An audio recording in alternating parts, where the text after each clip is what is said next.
আসসালামু আলাইকুম আপু ভাইয়ারা, আপনারা সব কেমন আছেন? এই তো আলহামদুলিল্লাহ আমি অনেক ভালো আছি। আজকে দুটো রান্না নিয়ে চলে এসেছি আমার নতুন রান্নাঘরে। এই তো দেখতে পাচ্ছি রান্না করার জন্য যেসব মশলা ভাজবো। প্রথমে আমি চুলায় খোলা দিয়ে দিয়েছি, তারপর এটা জিরা ভেজে নিলাম। এখন দিলাম ধনিয়া, এই তো জিরা, আর এরপর দিব আমি গোলমরিচ। এগুলো আমি আজকে রাজহাঁস রান্না করব, আর এই মশলাগুলো রাজহাঁসের জন্য স্পেশালভাবে আমরা বানাই। আর এই তো দেখছি সব ভাজা হয়ে গেছে, এগুলো আমি ব্লেন্ডারে গুঁড়া করে নিব। এরপর আমি আর আপনার ভাইয়া চলে আসলাম ছাদে। আজকে আপনাদের ভাইয়া রান্না করবে, আর এই জন্য আমি রাজহাঁসটা কেটে দিচ্ছি আপনাদের ভাইয়াকে। আর দেখতে পাচ্ছেন পুষিও চলে এসছে আমাদের সাথে।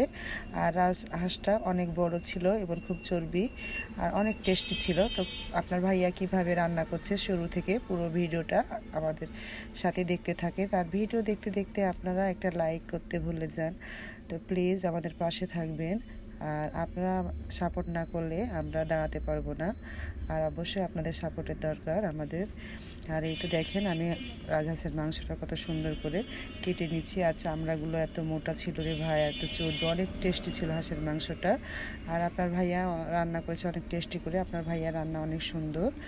আর এই তো দেখেন মাংসগুলো আমি পিস পিস করে কেটে নিচ্ছি। আর সব যাক, আপনাদের যেটা বলছি, এই যে আমার রান্নাঘরের নতুন রূপ, এই রান্নাঘরের নতুন রূপটা আপনাদের কেমন লেগেছে? আমার শখের রান্নাঘরটা আমি আমার পছন্দের মতো সাজিয়েছি, আরও কাজ বাকি আছে, আমি আরও সুন্দর করে সাজাবো। আপনারা আমার পাশে থাকেন। আর এই তো আমার মাংসগুলো গল্প করতে করতে কাটা হয়ে গেছে। আর দেখেন একটা চর্বি দেখায়, কত সুন্দর চামড়াতে মোটা চর্বি হয়ে আছে। আর আমি সবগুলো মাংস কেটে ধুয়ে আপনার ভাইয়াকে রেডি করে দিচ্ছি। আর এই যে আমার রান্নাঘরের নতুন লুক, আপনাদের কেমন লাগছে অবশ্যই কমেন্ট বক্সে কমেন্ট করে জানাবেন। আর আমি ফুলের গাছও লাগাবো অনেক সুন্দর করে, কিন্তু এখন অনেক তাপ, ছাদে অনেক রোদ, মরে যাচ্ছে গাছ যেগুলোই ছিল। ওই জন্য আমি আর্টিফিশিয়ালি লতা পাতা দিয়েই রান্নাঘরটা সাজিয়েছি, পরে সুন্দর করে সাজাবো। আর এই তো দেখতে পাচ্ছেন কিছু কিছু ফুলের গাছ আছে যেগুলোই তাপের জন্য মরে যাচ্ছে। এই তো আমার টমেটোর গাছে আবার নতুন করে টমেটো ধরেছে। আর এই যে আমার সাজনা গাছটা ভেঙে গেছে, একটা গ্রাম গ্রাম ফিল আসতো গাছটার জন্য। আর এই তো আপনার ভাইয়া দেখেন রান্নাঘরে চলে আসছে। আজকে আমার রান্নাঘর উদ্বোধন হচ্ছে নতুন রান্নাঘরে। আর তো সবগুলো উপকরণ আপনার ভাইয়াকে আমি রেডি করে দিয়েছি। আর এই তো সব টাটকা মশলা নিয়ে বসে গেছে। আর এই তো চুলা ধরে দিয়েছে। এখন আপনাদের ভাইয়া কড়াই বসিয়ে দিল, আর কড়াইয়ের মধ্যে সরিষার তেল দিয়ে দিল। আর এই তো আমি ছেঁচকি ধুয়ে দিচ্ছি আপনাদের ভাইয়াকে। আপনাদের ভাইয়া সব সময় আমার পাশে থাকে আর আমাকে সাহায্য করে এইভাবে। এমন যদি ভালোবাসা স্বামী স্ত্রীর মধ্যে থাকে আর কিছুই লাগে না, এতে আলহামদুলিল্লাহ অনেক সুখ, এর মধ্যে অনেক সুখ লুকিয়ে আছে। আর আমরা অনেক সুখী, শুধু বাড়ি গাড়ি থাকলেই সুখে থাকা যায় না। আর এই তো দেখতে পাচ্ছেন আপনার ভাইয়া মাংসর মধ্যে লবণ, হলুদ, তেজপাতা, গরম মশলা, একটু শুকনো মরিচ সবগুলো দিয়ে হালকা হালকা করে ভেজে নিচ্ছে উলট পালট করে। এই তো এখন আবারও লবণ দিয়ে দিল। আর এইভাবে, আর এখন দেখলেন যেটা আমি জিরা ভেজেছি, জিরার গুঁড়ার ফাঁকিটা দিয়ে দিল। আর এইভাবে আপনারাও টাটকা ভেজে রান্না করবেন, অনেক টেস্ট, একদম হাঁসের কালা ভুনা করছে আপনাদের ভাইয়া। আর এই তো এখন পেঁয়াজ দিয়ে দিল, পেঁয়াজটা পরিমতন দিয়ে দিচ্ছে, আবারও শুকনো মরিচ দিয়ে দিল, দিয়ে আবার উলট পালট করে নেড়ে নিচ্ছে। আর অনেক সুন্দর হচ্ছে কালারটা। আর এই যে দেখেন এখন টাটকা আদা রসুন বাটা দিচ্ছে। আর এই তো কত সুন্দর করে আপনার ভাইয়া রান্না করছে। আর আবারও নেড়ে নিচ্ছে সবগুলো উপকরণ দিয়ে। আর এইভাবে পানি ছাড়াই ভাজছে, সে পানি এখন পর্যন্ত দেয় নাই। আর চর্বি বের হচ্ছে, আর চর্বির মধ্যে অল্প অল্প আঁচ করে ভাজছে।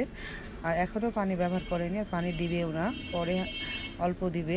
এই তো দেখতে পাচ্ছেন কতগুলো চর্বি বের হয়েছে। আর এইদিকে আমি নতুন হাঁড়িতে, এর আগে ভিডিও দিয়েছি আপনাদের, নতুন হাঁড়িতে ডাল বসিয়েছি।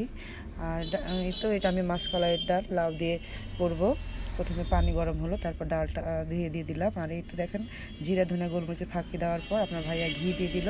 আর দেখেন কত সুন্দর কালা ভুনাটা হয়েছে। আর এটা আমি এক সাইডে নামিয়ে রেখে দিব, পরে আবার আঁচ কম হলে ভুনা ভুনা করে নেব হাঁসের মাংসটা। আর এইদিকে আমার ডাল ফুটে গেছে, তেজপাতা, পেঁয়াজ, কাঁচামরিচ, হলুদ দিয়ে দিয়েছি। যখন হালকা সিদ্ধ হয়েছে তখন আমি লাউটা ধুয়ে দিচ্ছি। আর এইভাবে মাসকলাই ডাল দিয়ে লাউ আমাদের চাপাইল মানুষের অনেক একটা প্রিয় খাবার, আপনারা বাসায় রান্না করবেন। আর আমি চেষ্টা করব মাটির হাঁড়িতে সব কিছু রান্না করার। এই তো আমার ডালটা সিদ্ধ হয়ে গেছে। আর এখন আমি লাউটা দেখলাম কতটা সিদ্ধ হয়েছে, দেখলাম যে না লাউ সিদ্ধ হয়ে গেছে। এখন আমি টাটকা আদা রসুন বাটা দিয়ে দিচ্ছি, দিয়ে ভালো করে ডালটা নেড়ে নিব। আর লাউ ডাল দুটাই গোটা গোটা থাকবে, এটা একদম গলিয়ে দিব না আমি। আর এই তো অল্প আছে আমি ঘুটে নিচ্ছি যাতে তলায় লেগে না যায়।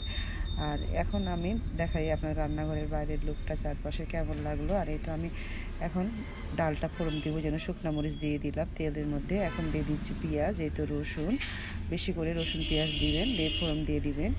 আর এই তো আমার ফোড়ন দেওয়া হয়ে গেল। আর এভাবে ডালটা অনেক টেস্ট হয়, আর গাঢ় করে আমি রান্না করেছি। তো ভিডিওটা ভালো লাগলে অবশ্যই আপনারা একটা লাইক কমেন্ট শেয়ার করে দিবেন।